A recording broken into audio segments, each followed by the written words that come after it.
welcome back to the channel. I'm doing this video because I've not done a lot of videos recently and I want to play catch up with some of the things. Again, this is an older model, but I want to pay homage to it. This is the Puma Clyde Court. This is the first Puma basketball they released really since like 1990 odds, because it was a Vince Carter shoe. And it was refreshing. It was a shoe that kind of put Puma back on the map. The Puma Clyde Court Disrupt, this one here, I do have that there, but it's buried at the very bottom, and I just pulled this one out because I prefer the colourway of this one anyway. Being a Boston Celtics fan, perfect. So the shoe itself took everyone by surprise in terms of how good it was in certain aspects, but there was one or two things that kind of let it down, but not terribly bad. It was a great shoe hitting the market again, and I couldn't help myself but buy an absolute shit ton of them because this shoe helped me in a very difficult spot, and I'll explain why. As we go through it, we'll kind of hit different things, but ultimately the first thing, the traction was okay. It wasn't the best, but it certainly wasn't the worst. It gave a decent enough bite. When you look at the shape of it here, you've got this nice little outrigger as well, and in terms of this kind of cut, it was like a cup sole, so round the outside edge you can see that your foot sits within that, and that gives you a little bit of kind of lateral containment, which is nice. Now that's where the things start to get really good after that. Inside you can see a little bit through this shoe, this white area you can see through, that's energy beads. So it's actually, I believe it's Puma that hold the rights to, they own Boost, but Adidas use it, or well, they own the rights, or whatever the relationship is. Puma and Adidas are pretty much the same company with certain aspects, I believe. And the energy beads are Puma's take on the Boost. They've just not called it Boost. And the comfort level on this, for me personally, was fantastic. When this shoe came out, I had not long after had my foot operation. I was in the market for a basketball shoe.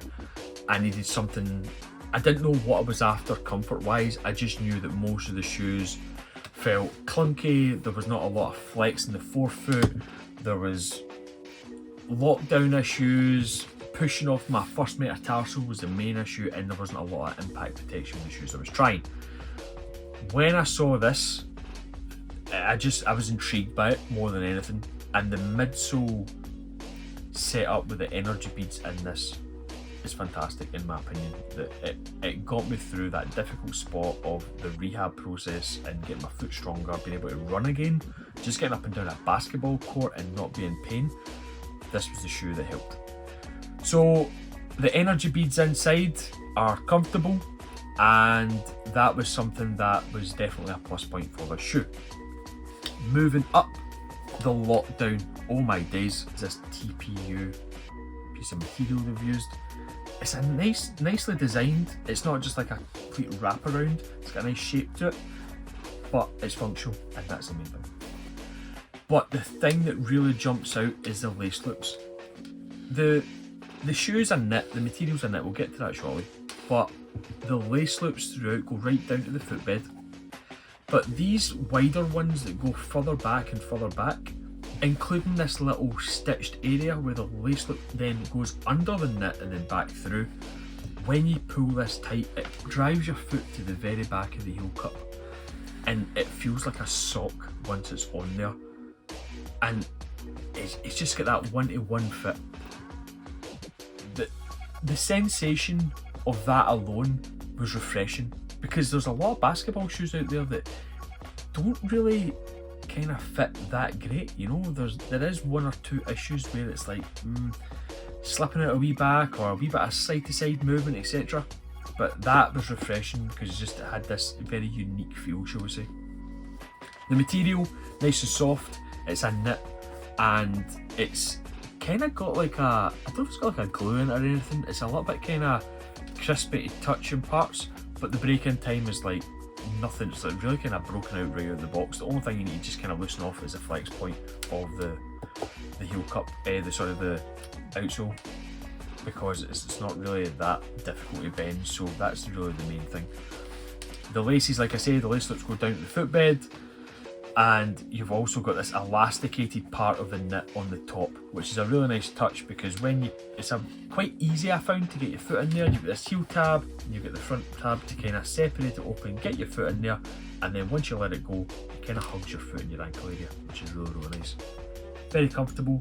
Detailing, Puma logo at the top, 1973 on the back, and yeah, this synthetic kind of Puma logo right up the side.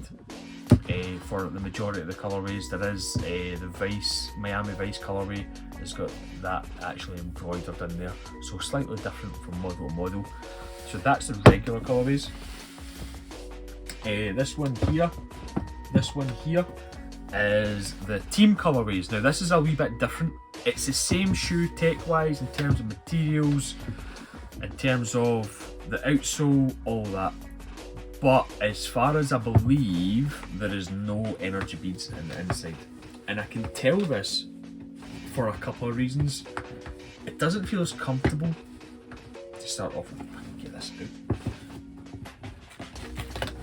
I can tell this for a couple of reasons, that when you actually touch, it doesn't feel as soft and responsive when you touch. There's a bit of a bounce with the main colourways. So because it's a team colourway, there's no energy beads in here. I found that when I wore this, that not specifically this colourway, but the team colourways, the arch in my foot ached quickly, and the first metatarsal when I had the operation on my foot, I did get a bit of pain from there as well after a while. So I would highly recommend not getting the team colourways, which is the obsidian blue. You've got, oh sorry, navy blue, because obsidian's really navy, sorry. You've got the black, the white, and you've got the grey. So they're the team colourways. I'd probably stay away from them. Same idea as what I've done with the Clyde All Pro, that they downgraded the tech and stuff. The main colourways are pretty much every other colour, and they ones are far superior comfort wise than these ones. These ones are still okay, but if you're going to be using it for basketball purposes, definitely get this shoe. It really spiked my interest in Puma products, and the reason why I have all these Puma shoes is because this one was that good. And really, there's not really much more to be said than that. If you're interested in a basketball shoe, it's a wee bit different. I don't know how easy it is to pick these up now in terms of the different colourways. I have seen a couple of colourways going about. The Miami Vice colourway, there was the Black Panther colourway, which is the all black, which I've got there as well, and the outsole's got this kind of purple glaze. I've got these ones, I've got the X-ray colourway, which is like the X-ray of your foot on there, which is kind of ironic a wee bit actually with my foot operation. But the overall feeling of this shoe was that it was a fantastic debut model, or not a second, third, fourth debut for Puma at the basketball market after being absent for so many years. So if you get the opportunity to buy this and not the team colourways, snap it up. Nice addition for your rotation. If you're interested in the way Puma's doing basketball, this is pretty much where it started. This was the first one. So yeah, any comments you want to make about the shoe, any questions, feel free to hit them down below. Like the video, give it a like, and if you're not subscribed,